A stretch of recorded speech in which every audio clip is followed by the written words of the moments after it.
こんにちは。三つ穴熊服飾図書館 PR 担当のえりぐりです。こんにちは、館長の三つ穴熊です。大阪の北浜にある服飾に特化した図書館の三つ穴熊館長と一緒に、服飾のことはもちろん、社会や文化、哲学など、ささやかなことからどうでもいいことまで、いい加減に考えていくポッドキャストです。毎月月末のプレミアムフライデーの朝7時頃に配信します。お便りも募集しています。概要欄のメールアドレスへお気軽に送ってください。館はい、長、毎日暑いです暑いっね。すね。もう本当に。なんか、大大阪やばいっ阪はやばいっすよすね。なんかね。東京の人が言うには大阪の方が暑いって言ってました。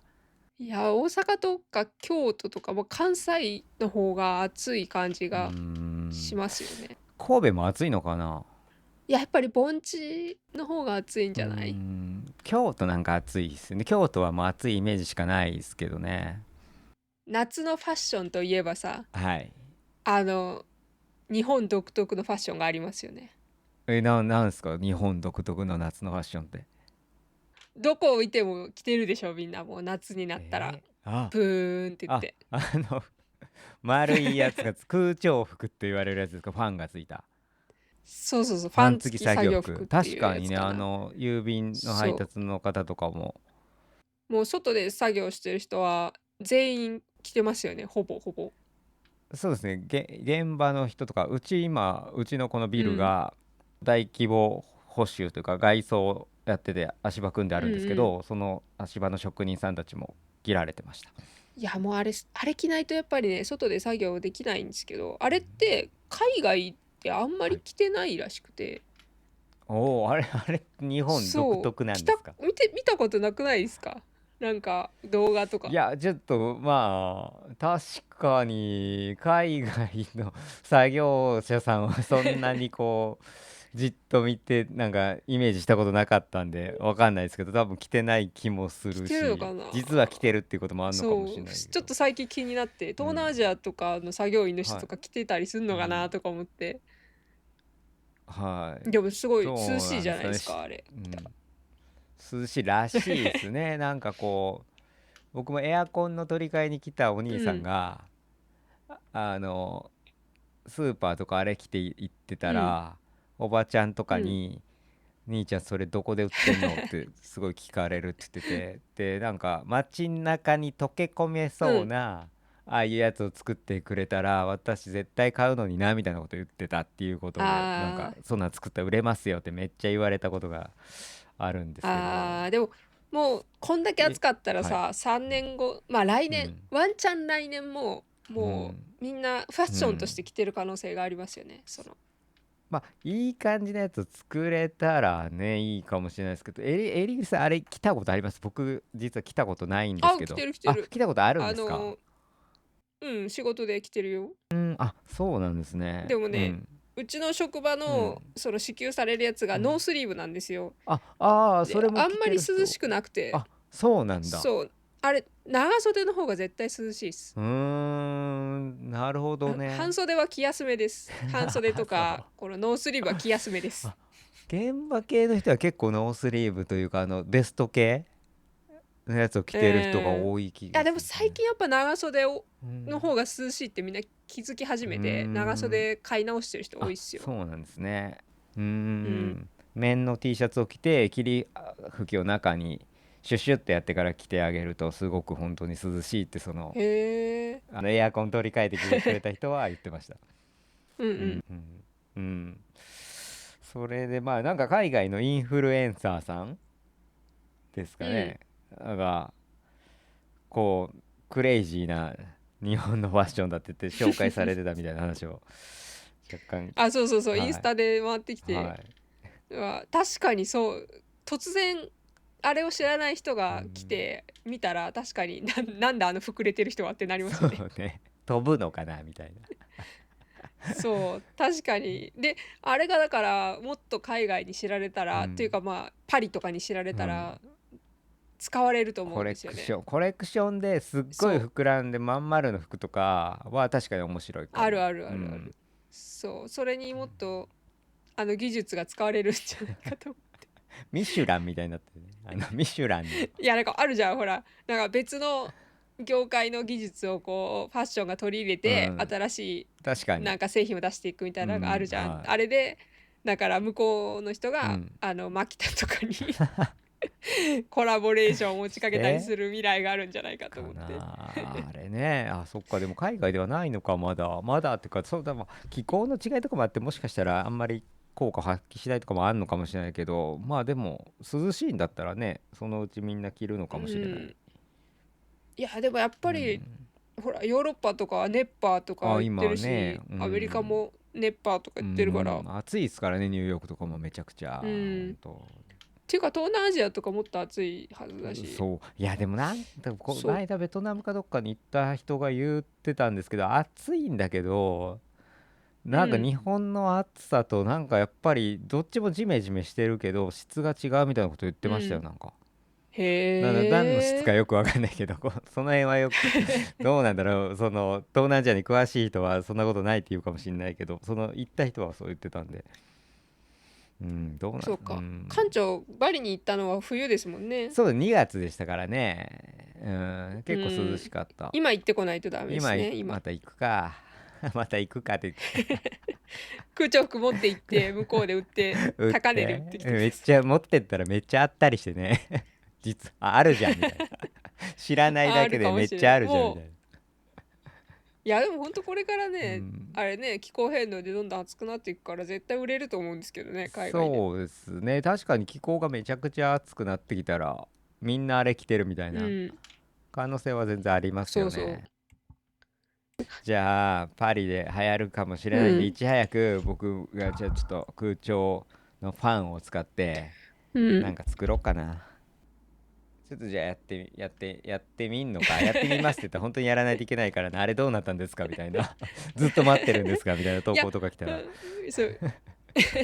いや、いや、ちょっと。館長がやらなくても、だからいずれ多分、そうですね。多分おしゃれうに入っん。てくると思うん誰ですよね、こかこの勢いだう、と。いい感じの空調うん。服を、作ってください。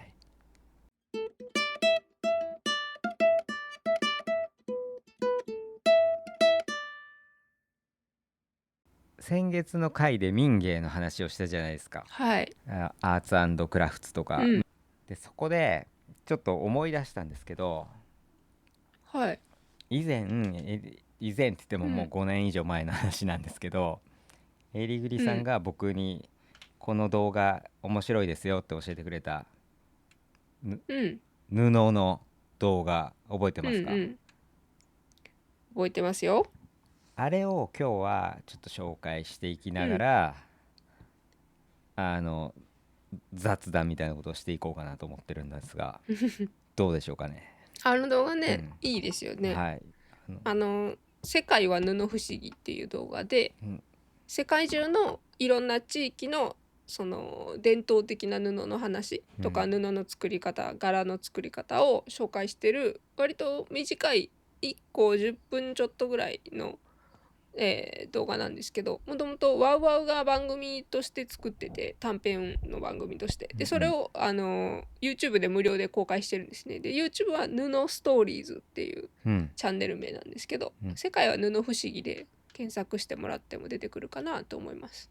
本当にね、結構いろんなその地方というか世界のいろんな地方の技法を紹介してるんですよね。そうなんですよ。で改めていろいろ結構今回の動画を撮るにあたって見てみたんですけど、うんでうん僕がこうハマったっていうかこう感化されてうんやったインうんドのブロックプリントとか、うんうんあれね、なんか面白そうだなと思って僕もやりたいと思って家にあるハンコがちっちゃいハンコでね、2センチ2センチ角ぐらいの土偶のハンコでうん押してシャツを作ろうとか思って押してたら、もう2メーターだっうんたかな、あれ。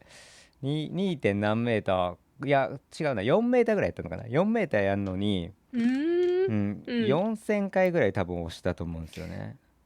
4ちっちゃいんですよ、ちっちゃい、ハンコが。こそのバグルの人のブロックプリントもう、うちょっと大もっと大ききいですもん。かった。こう20センうチぐらいあるよ。ん、そう大きくてガンガンってね、なんか楽しそうだなと思って。そうそうそう、あれね、うん、迫力がありますよそうね。あれやってたら4とか指がなんか最後のおかしくなっていやだからあれ館長にそうん、の動画をを教えうて、まん。あでもその時はなんか反応が薄かったんですけど、薄かったかその次にな。会った時に薄かったよ、ふーんみたいな感じだったのに、その次の週かうんら会った時に、うんなんかもう目にクマ作って全然寝れないとか言ってで、いい。手はなんか腱鞘炎からなんか手うん。が大変なことになって、お何してたんすかって言ったら、うん。ブロックプリントにハマってずっとやってたんだみたいなそうなん話を。か間違えるしね、なんか青と緑で順番に押してうん。いこうって違う種類のやつをね押してやってたら、うんもうなんうん。かこう間違えたってなんか2回同じの押したりとかしちゃったけど、なんかでもね面白かったけど指が痛かった。指が痛かった。あの記事どうなったあんですか？の生地は1個はシャツにして、おでちょっとだけおー。なんかもう30センチぐらい余ってんのかな。だからもしかしたらへ4メーターってえ、さっき言ったけどもっと短いかもしれないですが、そうっすね。でへえ、そのシャツ見たことあ、ないんですけど。そうかな、一回着てってなかったっけ。でうちのパートナーパー本当？トナーがねアパレルにうん、当時勤めてたんで、会うん、社に来てったらなんかやたらデザイナーうん、がうん。その布がいいみたいな感じ言ってて、土偶だって言ってすごい近づいて、なんかやっぱデザイナーって目ざといんですね、そういうアパレルデザイナーって。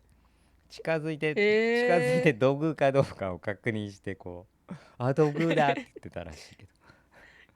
ってことはそれをまうん。た作ったらいいんじゃないですか？あれでも何日かかったかうん。な、なんか僕3時間ぐらいいや、で終わんのかなとか思ってたけど3日ぐらいかかった気がするんですようん。ね。それ2センチでやるからであって、こそっか。れ1個をさ、10うん。個ぐらい入れといたらいいじゃない。まあね、大もうきいの束ねてね、にして。そのそう、確かに。そうそそっか、それいっぱい買わないといけないからな。まあでももう改めて、う。いや、でもかっあ、こいいんですよね。そうそう、うん、改めて見るとなんかこのうん、鉄とその植物のうん、何かと反応させてうん、色をうん。出したりとかもしてるって言ってあって、全然なんかそうだったそんな記んだ。憶なかったけど多分当時も見てるはずなんですけど、もう一回見てみると布にうん、なんかどっちだったかな、植物のうん、成分を染み込ましてて、で鉄の成うん、分をこうプリントブロックにつけてバンバンやるこうん、とによっうん。て反応させてみたいな。だからはインディあ。ゴとかのもうあれ化学反うん、応じゃないですか。うん、もともと青くないけどうん、酸っていううん。か酸素となるんだっけ、なんか。そうっすね。うん、藍染め藍染め。とかもそうですよね。うん、染めのその液はなんか茶色いですよね。そうそれで青くなるじゃないですか。あれとまああれうん、のそれも使ってるけど同じような反応も使ってるけど別のなんかサビと何かを使ったりう泥と何かをん、使ったりとかいろんな植物をやったりとかうん、してて、うん。それは。あとはそのブロッうん。クで止めてるっていうのもありますよ。だあからそのハンコを押したところに入らないようにそれもやってましたね。ああいうこのとかもうしてまめっちゃ面したよね。白いなと思って、なんうん、かまあね、うん、うん、生地屋さんっていうか生地作ってる人からするともしかしたらうん、同じようなことやってて当たり前じゃんって、なんかそんなうん、今更それ面うん、白いのかよと思われるかもしれないけど、知らないうん。僕たちからするとすげえ面白いなと思っちゃい面ます白いですね。ね。しかもそれを手作業うで全部ん一つ一つ、そのブロックプリントってその20センチ角ぐらいのうん木を横にずっと何回も反抗していくんですけど、うん。それをピタッと全部合わせていくんですよね、境そう目を。すごいですよねあれで、ね。それがすうごいっすよん。ね。なんかそういううん。動画とか他はなんうんかうん。編んでっていうか折って柄を作っていくタうんペストうん。リーみたいなやつとかも、うんあれもうんうん。これ、なんかポーランドのやポーランド、つね。そうそう、うん。あれもなんかさ初見っていうかこうなんかその場でやってっうん。てるんでしょって言ってたけど、そ ああ、あれね。絵を描くようにやってるって言ってて、うんうんうんうん。すげえなと思って、うん、あと私この東アフリカも結構ああ缶がうんもう面白くて、なんかアフリカって言ったら結構極彩色うんうんのうんいろんなすごい派手なプリントの布のイメージがあるんですけど、あれができたのって割に最近らしくうんうんうてん、って言ってましたよね、確かね。で、確かに、結構最近、うん、そうそう言ってて、でへーとか思ってで、あそこに入れてるその文が面白いんですよね。なんか格言みたいなのがうんう全部入っててみん、たいなとなんかか、それも案外最近できたっていうのは面白かったですね。そうですね。あとね、そのポーランうん。ドの話にもう一回戻ると、うんここうん。で面白かったのがやっぱり共産県になったっていうことでああいう文化が残ったっていうん。うのを言ってて、それはそ、うん。そこではさらっとしか言ってなかったんですけど、僕昔うん。民泊って国立民族博物館って昔の万博跡地のとこにあるじゃないですか。うん。うあん。そこのイベントか何かでどこだっけ、ルーマニアの研究者の人のうん。話聞きに行った時にあのうん。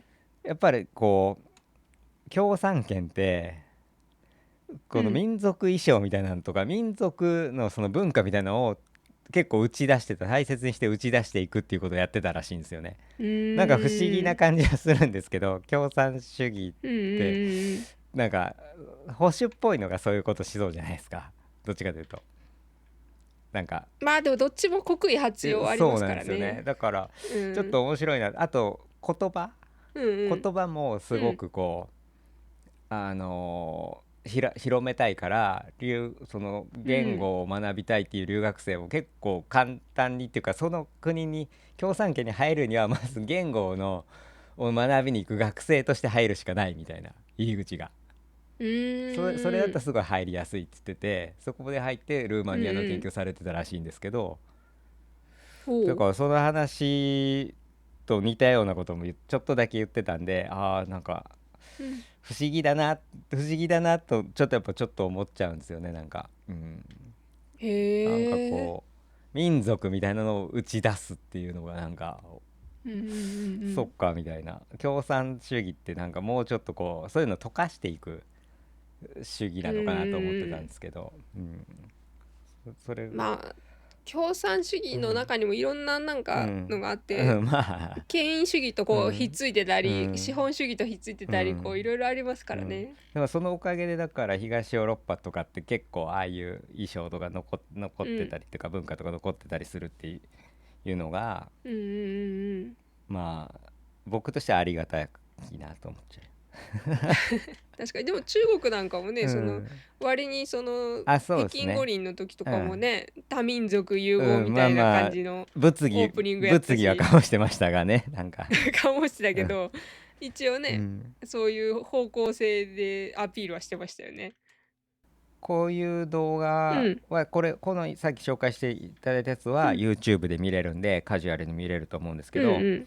他にもこう見るとこって言ったら国立民族博物館って大阪に万博跡地にあるんですけど、うん。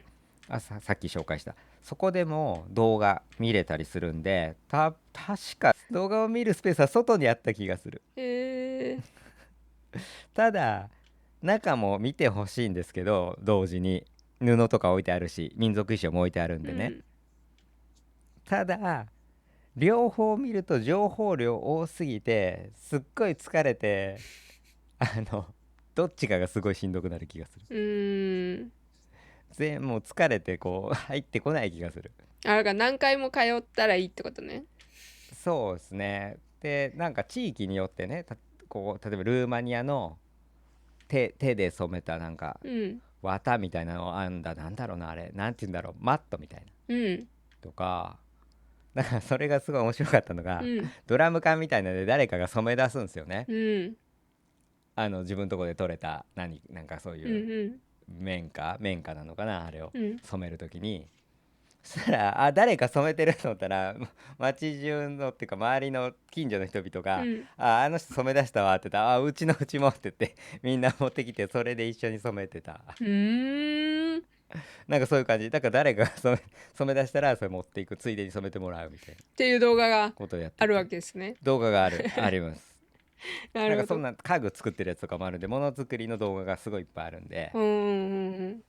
それも見れるので、だからそういうのとかも見たりしてくれればいいですし、大阪の池田市っていうところがあるんですけど、カップラーメン博物館っていうのが多分あると思うんですけはいどね、はいはい。そこの近くだと思うんですけど、気球っていう気球。気球うん。気球ってカタカナじゃないアルファベットで気球って書いてるし、漢字でも多分たっといと久みたいな字だったと思うんですけど、うん。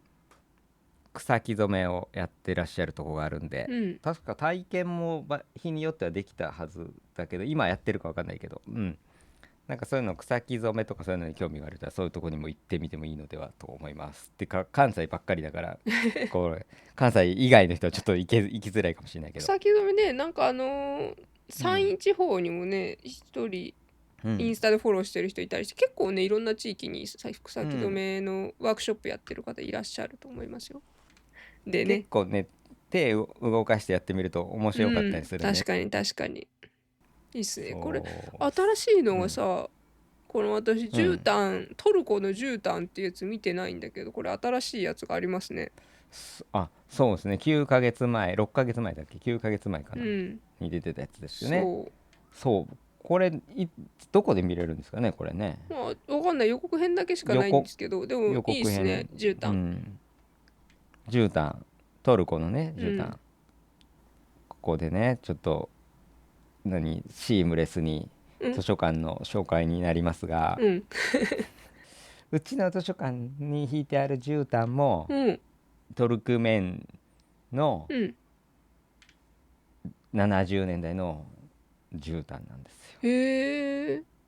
いいやつなんあ、ですよ。いいやつなんですか？どういういいやつ。経緯で？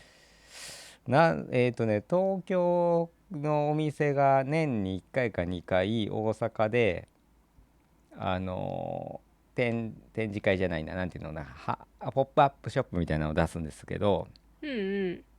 そこでアマレフさんっていうお店なんですけど、そこで買いました。もうでも引く場所がないのでもう買わないですけど、買えないですけどやっぱいいっすうん、か？トルコの絨毯。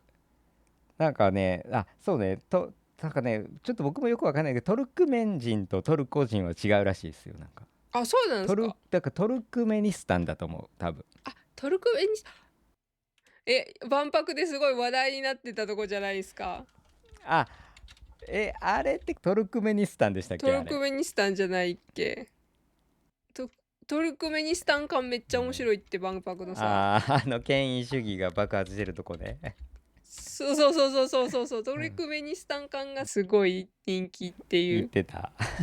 言われてる。まあじゃあそう、トルクえ、メニスタンなんですね。トルクメニスタン館長行ってなかったっうん、け？トルクメニスタン行ってないんですよ。行ってないの？なんかこうパビリオン入ったら指導者の写真が飾ってあって、ものうん。すごいなんか映像が流れてるらしい。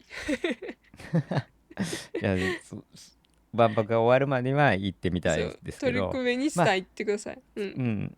ただね、トルクメニスタンってやっぱスタンはその人たちが住んでる地域みたいな意味が確かあったと思うんですけど、うんうん。スタンに対して。だからトルクメン人自体はもともとこう遊牧民なんで、うんうんうんうん。でさっき言った布不思議、うんうん。世界は布不思議にもカザフの人がいたと思うんですけど、うん。あれもなんかカザフスタンじゃなくてモンゴルの中のカザフうみたいな感じのことで言っーん。てたんで、確やっぱかにこの、り位置的にそのだからイランに住んでるトルクメン人もいるし、多分アフガニスうん、タンとかウズベキスタンにいる人うん、もきっといるんでしょうね。そうね、僕たちからしたら似てうん。るんで、あんまりすごく違いが詳しくない、ね、人からすると違いってわからないんですけど、各地域によってやっぱりちょっと各地域とか各民族によってどういう模様が何を表しているかみたいな部分が違うかったりするらしいんですよね。あ、そうですね。メキシコうん、刺繍をね、一時期習ってたんですうん、けど、あれもなんか地方によって本当に全然違うらしいですね。うー民族にん、よって刺し方も、その図案も、うん、色味も違うん、うらしくて、こっちから見たらみんなうメキシコん、っぽいみたいな感じなんですけど、多いみたいな。そう。でもなんか正確にはそのそれぞれのうん、文化があって全然違うらしくて、うん、で私が習ったのはうん、そのうちの一つのやうーつだったんですけど、ん、なんかうん、そういうのがね、やっぱり現地の人にしかわからない違いとかもうあったりしん、ますよね。そうですね。だからまあなんか第一巻でね、見た目で可愛いこのカーペット可愛いうんと思いながら店員さんにこのマークは何をこう示しててみたいなことを聞きながら買い物していただければなっていう、なんか買い物の話になっちゃったけど うんうんうんうん。うん、てな感じ絨ですか。毯をね。絨毯を。まあ、絨毯ね。なんかこうシームレスに絨毯の話になってしまいましたが、うん、いやでも絨毯ね、絨毯もまあそのファッションとはちょっと違うけど、やっぱ同じね布だうん、し面白いそうなんですよね。ですよね。うん、でね、なるほど。まあまあお値段はね、貼るものは貼りますが、そう、いいっすよね。なんかいろいろね、世界中うん、のそのね、ヨーロッパ以外のところのことも取り上げてて。そう特に中央アジアとかね、うん。さっき言ったカザフとかあの辺って、そうね、漫画で言ったら森かおるさんの音嫁語りね。音嫁語り。うん、だから万博の話もうん。森かおるさんのエマとかを読んでから行くとうん。グッときますよ。大阪へえ。万博も、う森かん、エおるさんマを、ですね。うん、森かおるさんのエマを読んでいくとグッとくるし、おそらくこのカザフとかのああうん。いう中央アジア的なものうんうん。みたいなものを見に行く前に音嫁語りを見ていくと多分グッとくるんだと思いますよ。はい、じゃあね、今日はこういうなんかちょっと紹介会、動画の紹介会になりましたが、まあ YouTube なのでね、気軽に見れるんで、見てもらったら、僕みたいにブロックプリントをやってみたいと思って4000回打つ人もいるかもしれないので頑張ってください。でじゃあ概要欄に、今回の YouTube の、URL を貼っときますんで、皆さんぜひぜひ見てください。ということで、来月新しい企画を一つやろうと思ってまして、館長にもお付き合いいただきたいんですけど、はい私映画が結構好きで、はい、ちょいちょい、まああんまり新作は見ないんですけど、割とうん昔のやつとかちょいちょいうん、見たりとかして、詳しくは全然ないんですけどね、好きで、はい、映画衣装とかも好きなんですよ。うーん、で結構毎年楽しみにしてるのが割とアカデうん、ミー賞、アメリカのアカデうーミー賞のん、衣装賞のうーノミネートん、とか結構好きで見てたりするんですけど、日本のアカデミー賞には衣装賞ないんうん、ですよね。らしいですね。僕もえりぐりそさんから聞いてちょっとそうなんでびっくりすよ。びっくりしたというか、結そうなんだっ構ていうそうそう、感じでした。何年か前の是枝監督が受賞した時にも、そうんの日本には衣装賞うんとか、他にも結構向こうにうんあって日本にない賞っていううん裏方の賞が結構あるんですけど、そういうのも作っうーた方がいいんじゃないかっんてスピーチでおっしゃってたりとかもしてて、そううだそうだん、と思ったんですけどなるほどね。あの確かに日本って結構うんその映画衣装専門のそのデザイナーうんさんって多分少なくて、うーその結構ん、兼業してる普通のその商業のああ、方が兼業してたうん、り、そのメーカーが確かに、提供してたりうんとかいうので、それだけで食べてるデザイナーさんって結構少ないうーと思うんですよん、ね。だからなかなかああ、なるほどね。そうそう市場的にやりにくいっていうのはあるのかもしれないんうですけど、ん、まあそんなんでただからだただ、ううんん、ただ専門学校ではね、うんうん衣装をやりたいっていう人が多くて、そうんの舞うん、台衣装みたいな科はすごく人数が集まってるんですよね。そうね、でもねう舞台衣装んも結構うまだん、なんかやっぱり本場のアメリカと比べたらまだまだ今からのうん、業界なんじゃないかなという感じがそうだしますね。から映画の衣装も、うん。だから需要と供給がこのままだとうまくいかないっていう状態に供給型やりたい、そうやりたい、まあアイドルとかがね今増えてるから衣装をやりたそうね。いっうんうんうてなってるのん。も多いとは思うんですけど、うま、ん、まあでもやっぱりという、アイドルのうん、衣装、舞台の衣装、映画の衣装って多うん、分全然違っうてて、ん、それうこそそん、の日本で多分一番有名な映画衣装の人って石岡さん、石岡さん、石岡英子さんだと思うんうん、だけど、あの人なんかデザうん、イナー出身じゃないっていうか、う服のデザイナーじゃないので、ん、あの人もともとそうなんですね。へえ。広告の人、広告デザインの人ああ、だから、あの人うーん、そのポスターとかの人、そっち系なんそうですね。そうそう、だからもともとへ服の人ではないんですよね。え。うだからなん、んかすごい斬新なのかもしれないけど、ある意味で。うん。まあ確かにね、アメリカっていうか外国の映画でも、例えばアンタッチャブルだったら、あうんれはどこだったっけな、アルマーニだったかな、ベルサーチだったかな、ちょっとうアルマーニだったと思うんでーんすけど、やったりとかいろいろあるけど、確かにすごい実は有名なうん。映画衣装デザイナーみたいな人がいたりしますよね。あ、このうんうん映画ってこの人うんがやってる、これもこの人なんだみたいなうんうん人ってうんうん。名前がパッて言われたら出てこないけどいますもんね、海外の映画だとね。あ、そうそう、いきますね。日本日本の映画の衣装デザイナーで多分結構パッとみんなうん有名なのは黒沢和子さんって言って、うんうあん。の黒澤明監督の娘さんが結あ、構多分そうなん有ですね。名かなと思います。大河のう衣装とかもしん。てらっしゃったりとか、ああ、結構いろんスなのをタイリストっ担当してる。ていうわけではなくデあ、ザイナーって感そうじなんですか？そうそうそう、う黒澤ん明監督のうんチームに衣装部に入っうんてそこからずっとやっうてるから、もうん本当にう映画衣ん装専門っていうイメージがあって、うんパッとこの人ぐらいしか思い浮かばないんですよね。そのうん本職っていうかそれだけでやってるって感じの人、まあ私がなるほど。知らないだけでいらっしゃるのかもしれないんうんで教えていただきたいですけど、よかったら。その実は結構日本ってうん商業デザイナーのなんていうんですか、既製服のデザイナーとうんかがうん兼業してたんですよね、昔から。でそうんうのうちの一人がん森英恵さんなんですよ。なるほど。そうそう、森英恵さんって結構もうオートクチュールとかでうん有名だと思うんですけど、はい始めた頃だから、黒澤明監督とかがそれこそ全盛期だった50年代60年代とかにもううんめちゃくちゃやってたんですよ、映画うー衣装を。っていうなるほ話をそうどね。知って、一回見てみたいはいなと思いながら、でも昔すぎうんてなかあなか。まあねそうすごい名作は何本か見てるけど、うん黒澤明監督のやつとかね、すっごい本当に有名なやつは見てるけど、それじゃないやつってあんまり見たことがないから、よかったらそれを館長を巻き込んでみようかなと思いまして。そうですね、いい機会で、僕もあんまりね、うん例えば、あんまそのこと自体も知らなかったし、うん森英恵さんが映画のうんうん衣装をいっぱいやってるってことも知らなかったし、うん映画自体を、すごい話題になったものとかは、そうやってちょっと見たりした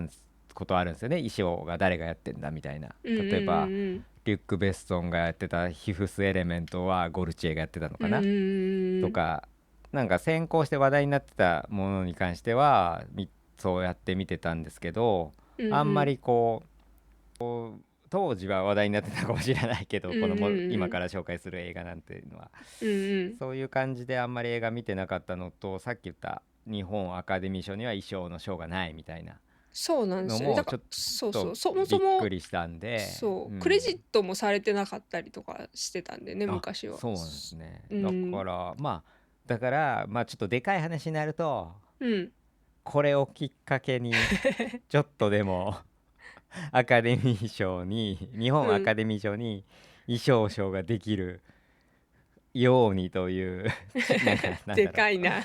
力添えじゃないけど野望を込めてこの企画をやるってことですね。まあうんうん、あれ口ごもってるじいや、それだったら今年の最ゃん。う新の映画ん見なきゃいけないじゃない。まあそうですけどね、とりあえずでも取っかかりとしてうんなんか映画見るときに衣うん装みたいなものもちょっそう、衣とだけ、装見てほしいであんまりね衣すね。装ばっかり見てたらなんか話に入っていけないってみたいなこともあるとまずいんでね。でもあの逆にその昔の映画だからちょっとストーリーに入り込めないなっていうのも、衣装をこう見るあことによって最後まで見れるそうですね。かもしれない。うん。ちょっと結構楽しみです。ある。僕もまだ見うん。てないんで、今映画の題名まだ紹介してないですよね。それしましょうか。じゃあ課題作品を。はいはい課題作品お願いします。課題作品はね、はい。森英恵さんを紹介してうんる日本映画における女性、ごめんなさい。日本映画における女性パイオニアっていうホうんームページがあって、でそこの森英恵さんについてこう書いてくださってる記事があるんですけど、そこでうん紹介されてるこれを最初の一本はこれっていうのが「街頭」っていう映画が書かれうていて、でこれんが1957年のものですね。うんで生まれてない監督がですね。そう中はい。平浩さんっていう方うんですね。多分映画が詳しい人だったらそう巨匠かみたいな感じになるんだと思うんですけどあれであと出演者が月岡夢二さんってっていう方がああ、う最初に書いん。てありますね。で、こうん。れを見てみようと。でもね、サムネイルで見た感じだけでもね、やっぱ衣装綺麗なんですよね。うんうんうすごいん。素敵な衣そうで装だなすね。と思って、そうそう、このね、Amazon プライムで見れるんですけど、この Amazon プライムのこのやつだけでもすごい綺麗だなと思うんで、ちょっと楽しみですね。なんかね、じゃあ、皆内さんね、容はうん。ソフィスティケイテッドコメディらしいですけどね。ソフィス都会的な洗そう。練されたコメディ。そうそうそう。二組の男女の恋の駆け引きらしいですわ。ああ、なるほど。だから、50年代、57年だうん。から、戦争が終わって12年後か。そうね。だからその時の都会的っていうのがどんなうん時うんうん。代なのかっていうところをちょっとだけ考えながら見ると面白いかもしれないですね。そうですね。もう戦後復うん。興のもう駆けだから出しというか、干支が一周したぐらいじゃないですか。そうね、そうね。うん。そう考えてみると面白いかもしれないな。ああ、このう当時の都ん。会的ってこういう感じなのかみたいな。まあ、ちょうどだから戦争中に思うん。春期だったというか10代だった人ぐらいがう主人公なんん。うん。ですかね。10年後だから。うん。もう何の前情報もなくこの産業のところうん。から予想して話してるけどね。そうね。本当だ。これをね多分丸ごと多分全部衣装担当してらっしゃると思うので森英恵さんが。うーまあ、それをん。ねちょっと見て、ほんでそうね Amazon プライム見れる人はよかったら一緒に見てもらえたらと思います。そうですね。これを見て次回のポッドキャストを見るとより面白く見れるんで、僕たちがあんまり頑張って面白く喋らなくても大丈夫ってことですあ、ね。そうね。まあ先行して頑張って見て感うん。想を送っていたうん。だいてもいいですよ。ネタあ、そうでバレで。すね。うはい。ん。これはだから、まあ、頑張ってこうアカデミー賞がうん。衣装賞ができるまで続けるってことですかね、この企画を。マジで。だからそれは最新のやつを見に行かなきゃいけないじゃないのよ。そうね。毎月1本だから、まあ、で、いや、でも2章に注目するっていう観客が増えれば、うん。あ、そうそう。それはおのずそうね。とうん。その章はできるんで、古いやつでもその映画の見方として衣装に注目するっていう見方が浸透すれば、うん。うん、浸透してんのかもしれない。浸透してないと思うけど、実際僕の周りの映画好きもあんまりそんなああ、話そうなんです聞いたことなね。いんで、やっぱり映画好きって、あ、そうそう、めっちゃ脱線でもないけど、うん。服なんてどうでもいいと思ってたっていう漫画があるんですよ。その漫画自体すへえ。ごい面白いんですけど、そのうんうん。中に何だったっけな、まあある編集部みたいなとこで、うん。まあなんかオタクみたいな、オタクって言ってもいろんなジャンルのオタクがいるじゃないですか、ファッションにうん。興味がない。うん。でその中に映画好き、映画うん。オタクの編集みたいな、うん。編集部の人がいて、それもファッションに興味がないやつに入ってたんですよね。うん。なんかだから映画とファッションって結びつくけど、映画好き、その漫画で書かれてることって多分映画好きとファッション好きっていうのがあんまり交わってないんだと思うんですよ。あー、確かになんうん。かファッションうん。好きな人が映画も好きっていうのはなんかイメージできるけど、映画好きな人がうん。ファッションも好きはなんか生きづらい感じのイメージがそうで確かにあすよね。るかも。だから、うん、毎月映画秘宝やスクリーンや買ってるみたいな人がうん。ファッションもすごい好きってあんまり聞いたことないっあていうか、ー、多分分断があると思います。確かにね。まあ、で、この間そうね。喋ったうん。人文系と、うん。人文好きな人とフうん。ァッションが日本の文脈で言うと相なれないっていうか、なかなかつながらない、相なれないは言い過ぎだけどつながりづらいっていううのとーん。同じ現象で、映画はどっちかというと人文とすごくうん。蓮見さんとかいるんで、あの確かに。つながってるじゃないですか。うん。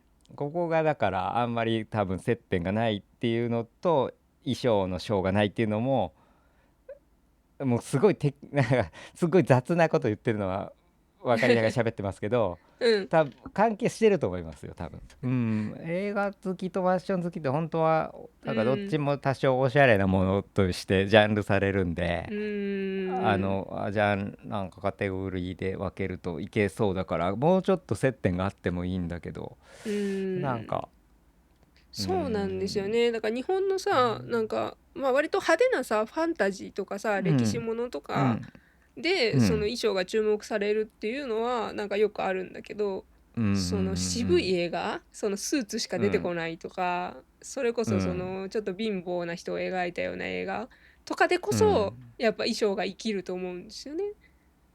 うん。私はね。だから確かに。そういう映画こそ衣装がこう、注目されてほしいな。っていうかその衣装が大事だと思うんですよ。やっぱその世界う観を。ん。いいそうです服っていうね。か、それこそそうん。の是枝さんが日本アカデミー賞の監督賞かな、作品賞を取った時のスピーチで言った時のその万引き家族の衣装をやったのは黒沢うん。和子さんなんですよ。あ、そうなんだ。そうなの。そうなへえ。の、そうなの。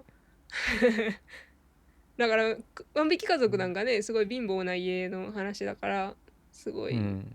汚いと言ったら悪いけど安くて汚まあ、い服しか出てこないんだけど、なんかすごいうん。その浮いてないっていうかマッチしてて、うーすごい良かっん。たんですよね。確かにそんなんもね。見てほしいんですよね。だからその派手なやつじうん。ゃなくて。前回そう。話しただからそのうん。分断みたいな分断はちょっと言い過ぎだけどうん。ファッション自体がやっぱりそんなにこう真面目に考えるもんじゃないっていうとこうん。が関係してると思う。なんかそれについて詳しい人誰かなんかそんなことないっていう意見もあってもいいけど、まあ、そんなことなうん。いっていうことは無限に言おうと思って言えるんで、これがあるじうん。ゃんこれがあるじゃんって言われうん。たらうん。まあ確かにってなるけど、やんわりとやっぱり映画好きがファッション好きに少ないと思うんですよね。映画がすごい好きでファッションも好きっていう人は少ないと思う。さっき言ったようにフ多ァッション分結が好きで映構ね。画も好きは多いっていうかうん。一方うん。通行はあると思うんですけど。うん。うん。うーんいや、だから私黒沢和子さん好きなんですよね。うー結構だからそのん派手なやつだけじゃなくて、結構地味なやつもうん結構いっぱい手がけてて。てか来月話した方がいいよね。そうね、そうだよね。そう。確かに今月こう、あまりにも話しすぎたら来月、はい、良かったっすね、みたいな感じで終わるんで。まあとりあえず結構ね、黒澤明の映画ってそのうん、白黒の時は分かんない。まあ白黒の時は白黒のそのうん、配色があったんですよ。その白黒うになるって分かっん、てて配色しなきゃいけないっうん、ていう難しさがあっうて、多分森英恵さんとかもん、それをすごい意識してやってたと思うんですよ。うん、そのカラーだったらその同系色の似たうん、ような色でそのコーディネートしてもうん、いいけど、そんなパステルカラーで整えたらその白黒になった時に真っ白になるじゃんみたいなあ話で、そう白あ、なるほ黒になる前どね。提でうん、こうちゃんと色を合わせてるっていううん、のとかも技術だし。そこ結構難しかったらしいですね。なんかえぐいそうそ表現とかがう。うん。カラーにした方がマイルドになっちゃうらしいんですよね。へえ。だから時代劇とかで頭かち割られるみたいなシーンって白うん。黒のやつって結構えぐく感じるんですけど、うんうん。そういうのを同じようにカラーでやった時に時代劇のうん。監督とかはあれちょっと迫力なくなっちゃったみたいな風に思ったって言ってて、ああ、なんかそのやっぱ色の情うん報がなんか何かをかきう消してるのかもん、しれないですね。あと黒い色で血が流れるのと赤だとやっぱりトーンが黒のが強いじゃないですか。ああ、なるほど。そういうので多分あるんだと思うんですよ。まあそうだから深い街なみたいな。頭もそういうの注目しうんてほしい。だからこれは白黒うんの映画なんですけど、その着てるうんのはカラーの衣装を着てるうわけですよ。んそれを白うん黒に撮るっていう前うん提で作ってるんだなっていうのを見てもらったらいかにすごいかっていうのがわかると思ああ、じゃあちょっと僕たちもそこに注目してう。ね。そうそうそみうそう。だからコうんントラストを出さなきゃいけないわけですよ。そのうん赤と青を合わせちゃダメなわけ、一緒に見えるからね。ああ、なるほどね。なるほどね。うん。面白いな、それは。そうでしょ。だからうん。全然カラーで作るのとまた違ってて、で黒沢映画って結構だから白黒でずっといってカラーになった瞬間にすっごい衣装派手なんですよ。うー結ん。構そことか面白くて、めっちゃ派手じうん。ゃんってなるっていう。なるほど。うん、いまあじゃあろいろ皆さん、みんなでどうですかね。これを見てみましょう。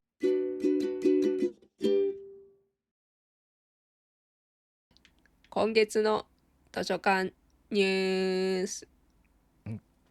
なんか機械みたいな感じでしたけど今月はね、うん。2つありますよ。ほちょっとライトな方からいきますね。どっちも別にライトですけどえーと、う。うん。だいぶ前に万博の時に紹介したコーヒーマシーンが万博のね、中にあるってやつですか？そう、ファミリーマートの7年ぶりにうん。刷新っていうか新しくしたコーヒーマうん。シーンが東京と東京のどこかと大阪では万博にしかないって言ってたコーヒーマシンがうん。うちの図書館三穴熊服飾図書館から最もすごい本当ビール出てうん。10秒ぐらいで行けるファミリーマートうん。のマシンがそれに変わってます。じゃあ万博行かなくてよくないですか？でも万博別にコーヒーだけそうファミリーマートに行くだけに万博行かないでしょ多分。そうなの。まあ行く人もいるのかもしれないけどうーん。うん、だから飲めるんであのぜひ館長が入れそのたコーヒーうん飲むんじゃないんですか？いや僕の入れたコーヒーを飲んでもいいしうん。ファミリーマートのコーヒーを試してみてもだから来た時はそれ飲んで帰りにアイスコーヒーを買って飲みながら帰ってくれれこう、カフェイン中毒じゃないですか。ばまあねまあ飲みすねぎでしょ。うんでもちょっとだけコーヒーに僕最近ハマってるっていうかコーヒーのうん。業界に帰ってきたというか業界には帰業ってきてな界に帰っいけど て。業界うん。には帰ってきてないけどなんかそうね何年くらいかな結構昔僕コーヒーにハマってたんですよ。おう。でその時に買った本とかを読んでみると浅くいったねコーヒー深うん入りと浅入りがあるんですけどうん。浅く焙煎度合いがうん。レアね、レア。の欄そうそうそうを見てみるとうん。ねあんまりシナモンローストとか書いてあるとこにうん。あんまりここぐらいの焙煎度のものはないですって書いてあったんですよね。それがうん。2010年11年とかの本なんですよ。うんうん。でも今ってすごい浅入りがなんかいい豆は浅入りっしょみたいなのがう一応ーん。共通認識までいかないですけどもうその先は今言ってるんですけどねいいうん。豆も深入りにしようみたいなとこまでうん。言ってるんですけどちょっと前はもういい豆は浅入りっしょみたいなうーん。感じだったんですよね。だからこの10年とかで本当にこんなにガラッとこうなんか変わるんだみたいなことが久々に帰ってきて思いました。うん、なんかあとトレンドが変わってるってことですか？トレンドが変わってるしなんか考え方とかもすごい変わってるし考えへえ。方が変わってるというかね昔はこれが正解みたいなのがパッて出てたのがあったんだけどうん。今は逆にこうなんかいろんなやり方があってその人のこういう考え方でこうやってるみたいなうんうん。ただすっごい細分化されて細かくなってるからうん。ほんとラーメン屋みたいになってると思います。もうどっちみんな研もわからん。究してうん。なんかわかんない僕もラーメンそんな詳しくないけどでも鶏白湯がどうとかなんかすごくこう出汁を取ってみたいなうん。なんかみんなこだわってるのにうん。価格は1000円いかないかちょっと超えるみたいなうん。普通あんなこだわってたら多分2000円3000円取らないと多分ダメだと思うんですけどうん。普通はでもなんかそういう状態にコーヒー業界が今はなってそうだなっていうなんかちょっと帰っへえ。てきてちょっと思ったのはそう思いました。あ昔から、今こんな大変なことなんだみたいな、ううん、ん、昔から結構そういううん、イメージありましたけど、昔よりも加速してるんですか？昔より全然加速してるなもう数値でなんか測ることが多くなってて科学じゃん。昔はそう科学になってきてて昔はもうちょっとなんでかな職人技みたいなとこだったと思うんですよね。うん。うん、だからあそこの喫茶店のあれが美味しいんだでもなんか内容は分からんみたいな、うん、でも全部分かってしまうとそれはそれでちょっとなんかロああ、マンがなるほど。なくなるなみたいなとこはあるんですけどまあ全部は分かんないですよさすがに。それで今日はもう一つあるんですよね。はいもう一つあります。もう一つは、うん。まあ、YouTube を見てくれてる人は知ってる人もいるかもしれないんですが僕はなんかこのアトリエで植物を育ててるんですよね。うん。ですごい増えてきてるんですよ。うん。増えてきたっていうのは買って増えたわけじゃなく成うん。長して増えてくってしまってるのでうんうん。置き場所がないので売ろうかなと販売しようかなと。植物業にとうとう。だから図書館のドネーション代わりに、寄付代わりに買ってくださる人は買ってくれれば嬉しいです。なるほど。おすすめありますか？はい。おすすめはね、これは種からちょっと育てたやつなんで、ペトペンチアナタレンシスっていうおちょっと珍しいやつです。ペトペンティアナタレンシスはガガイモ科ですね。ガガイモ科のペトペンチア属なんですよ。なるほど。でガガイモ科いっぱいいるんですけど、ペトペンチア属はペトペンチアナタレンシスしかいない。なるほど。珍しい。これはね、種から育てました。未生って言われるやつですよ、いわゆる。すごい。一応植物業界では未生は特別というか、ちょっとプレミアム感があるんですよ、植物界では。そうなんですね。なんかウイルスとかにもなんかこう感染してない可能性が高いしとか、そういうことで希少性が高いというか、なんかいいって言われてるけど、まあどっちでもいいんですけどね、そんな僕はあんま気にしないんであとまあそれぞれいっぱい植物があるんで、セロペギアポッセリっていうやつとかね、あとなんかいっぱいあるんで、また見に来てくれれば今の季節元気なやつしか売らないんで。なるほどね。そうっす。今の季節ちょっと休眠とかしてるやつは向こう側の方でちょっと休ましてるんでだから品質も悪くないと思いますよ、もちろん。じゃあまあ植物を見に、はい、植物を見に来てもらってもいいし、本を読みに来てもらってもいいし、そうです。皆さんふるってね来ていただけたらと思いますね。図書館のなんかもうドネーション代わりに買ってってくれれば嬉しいですかね、っていう感じが今週の図書館ニュースでした。では今月の開館日はインスタグラム、X、Google マップでお知らせしています。服飾関係の方も服飾関係ではない方も三つ穴熊服飾図書館にどうぞお越しください。さようなら。さようなら。